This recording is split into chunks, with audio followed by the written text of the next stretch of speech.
एक दिल दहला देने वाली सच्ची घटना जो कर देगी आपके रोंगटे खड़े। सच्ची घटना।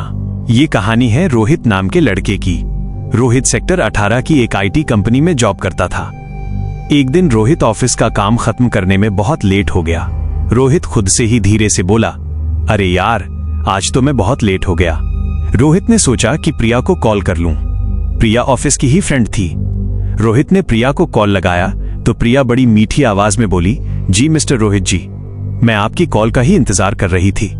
इतना सुनकर रोहित ने प्यार से बोला, कहाँ हो मैम जी? प्रिया बोली, बस मैं आपके फ्लोर पर पहुंचने ही वाली हूं। रोहित बोला, ठीक है, आ जाओ। प्रिया लिफ्ट पकड़ के 6th फ्लोर से 3rd फ्लोर पर आ गई। उसी टाइम रोहित भी आ गया। दोनों साथ में नीचे आए और बातें करते करते चलने लगे। तभी बातों बातों में प्रिया ने एक चॉकलेट निकाल के दी और बोली, happy birthday in advance Rohit ji. इतना सब देख के रोहित बहुत खुश हो गया और बोला, तुम्हें मेरा बर्थडे याद था? चलो, किसी को तो याद है मेरा बर्थडे। इसके बाद वे लिफ्ट से उतरे और बाहर आए। रात के लगभग 11 बज गए थे।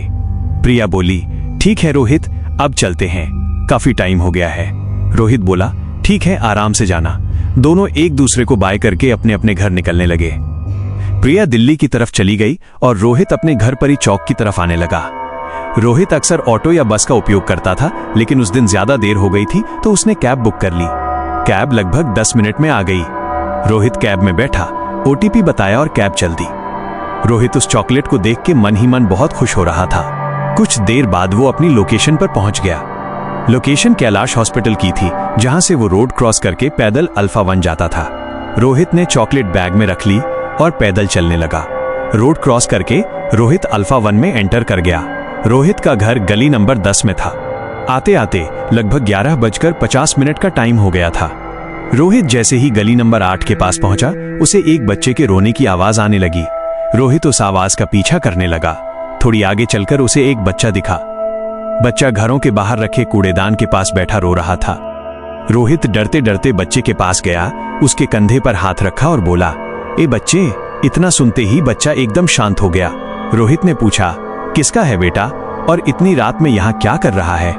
बच्चा कुछ नहीं बोला, एकदम शांत। रोहित फिर से बोला, ए बच्चे, तेरा घर कहाँ पर है? बच्चा फिर भी कुछ नहीं बोला। रोहित ने थोड़े गुस्से में कहा, तुझे क्या चाहिए? तब बच्चा एक बहुत ही भारी आवाज में बोला, मुझे वो चॉकलेट चाहिए जो तेरे बैग में है। इतना सुनते ही रोहित के पैरों तले जमीन निकल गई। उसे पसीना आ गया। रोहित ने जब बच्चे से नजरें मिलाईं तो बच्चे की आंखें पूरी तरह नीली हो चुकी थीं।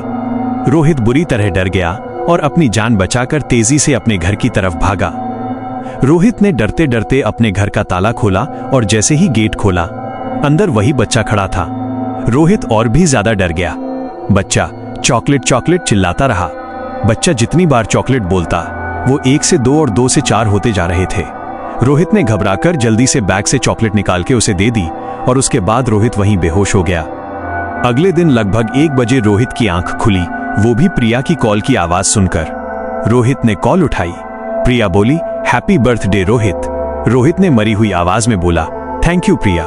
प्रिया बोली, रोहित, आज तो पार्टी देने की वजह से ऑफिस भी नहीं आए हो, और तो और किसी को बताया तक नहीं है ऑफिस में। रोहित बोला, हाँ यार, भूल गया। इससे पहले कि रोहित कुछ और बोलता, प्रिया बोली, कम से कम मुझे तो बता ही देते।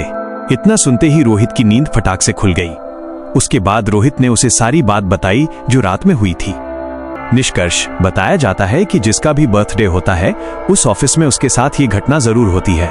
ये एक छलावा है जो किसी न किसी रूप में आता है, चॉकलेट लेकर ही जाता है और हर किसी को वो बच्चा ही नजर आता है। तो दोस्तों, ये थी रोहित की सच्ची घटना। अगर आपके पास भी है कोई ऐसी सच्ची कहानी तो कमेंट करें। फिर मिलेंगे किसी और सच्ची घटना के साथ।